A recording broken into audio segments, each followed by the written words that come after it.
சொல்லும்போது 2 வருஷத்துல உங்கள நாங்க பெர்மனன்ட் பண்ணிறோம். பணி நிரந்தரம் பண்றோம். அப்படிங்கிறதா இது ஜெயலலிதா கவர்மெண்ட்ல ஆரம்பிக்கப்பட்ட ஸ்கீம். அதற்கு பிறகு ஒரு பக்கம் டெம்பரரியா வேணும், டெம்பரரி வேணும், டெம்பரரி வேணும். இன்னைக்கு கணக்குப்படி 15,300 பேர் அந்த ஸ்கீம்ல இதுவரைக்கும் வந்திருக்காங்க. அவங்களுக்கான தொகுப்பூதியத்திற்கு 7,000ங்கிறது போராடி, போராடி, போராடி 14,000 ரூபாய்க்கு வர்றாங்க.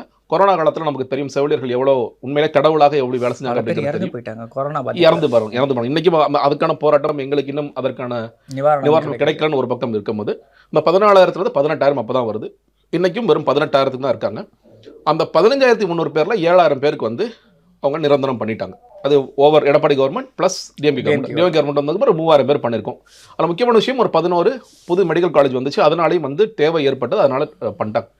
என்ன சொன்னாங்கன்னா மீதி இருக்கிற 8,300 பேரையும் பெர்மனன்ட் பண்ணுங்க அப்படிங்கிறத அவங்களுடைய அடிப்படை கோரிக்கை. கவர்மெண்ட் என்ன சொல்லுது?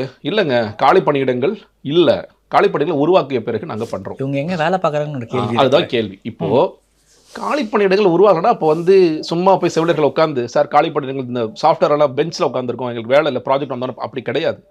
எல்லோருக்கும் இங்கே வேலை இருக்கு. நீங்க பெர்மனண்டா பெர்மனன்ட் ஸ்டாஃபை விட இவங்களை நீ அதிகமாக வேலை செய்ய, உனக்கு அதிகமான வேலை நாங்கள் கொடுப்போம்னு சொல்லிட்டு வேலை வாங்கிட்டு இருக்காங்க. அவங்களுக்கான சேலரி ஒன்று, இவங்களுக்கான சேலரி ஒன்று. எனக்கு பெர்மனன்ட் கிடையாது. ரொம்ப முக்கியமாக மகப்பேறு விடுப்பில் அவங்க சம்பளமே கிடையாது. நீங்கள் ப்ரெக்னென்ட் ஆகிட்டாங்க, நர்ஸ் போயிட்டாங்கன்னா சேலரி கிடையாதுமா, வீட்டில் போய் உட்காந்துக்கும்.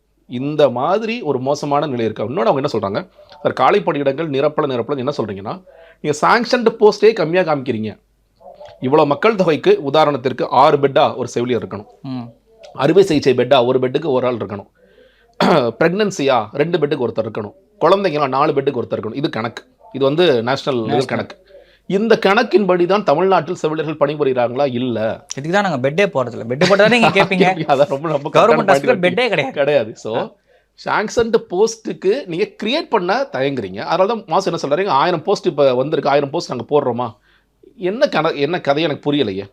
நீங்க ஏற்கனவே சில கம்ப்ளைண்ட்ஸ் என்ன வருது, அரசு ஆரம்ப சுகாதார நிலையங்கள்ல செவிலியர்கள் போதாம இருக்கு, பத்தல, இப்படி கம்ப்ளைண்ட்ஸ் இருக்குது, டாக்டர்ஸ் இல்லைங்கிற கம்ப்ளைண்ட்ஸ் இருக்குது. அப்போது அவங்க கேட்குறது இன்னும் சொல்லப்போனால் பாளையங்கோட்டை நினைக்கிறேன் முதலமைச்சர் போன வாரம் போயிருந்தார். அது பக்கத்தில் ஒரு 1/2 கிலோமீட்டர் தான் செவிலியர்கள் போராடுறாங்க. அவங்க சொல்கிறாங்க, நாங்கள் நினச்ச இப்போ கூட போய் முற்றுகை பண்ணலாங்க, முற்றுகை பண்ணலாம், அரெஸ்ட் பண்ணலாம், தான் நடக்கும்.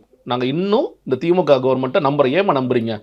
இதே திமுக தலைவரும் அவருடைய பையனான இன்றைய உதயநிதி துணை முதலமைச்சரும் வந்துதான் கவலைப்படாதீங்க, நாங்கள் உங்களை பெர்மனன்ட் ஆக்குறோம், உங்களுக்கு என்ன வந்து தொகுப்பூதியத்தை தாண்டி பெர்மனன்ட் ஸ்டாஃப்க்கு என்ன சம்பளம் கொடுக்குறோமோ அதை நாங்கள் செஞ்சு கொடுக்குறோன்னு சொல்லுன்னு மட்டும் இல்லாமல் 356ன்னு தேர்தல் அறிக்கையில் எழுதி வச்சுருக்காங்க. 5வது வருஷம் இது நடக்குது, எப்போ பண்ணுவீங்கன்னு கேட்குறாங்க. இந்த கோரிக்கையிலும் இந்த கேள்வியிலும் ஏதாவது நியாயம் இல்லாமல் இருக்கா?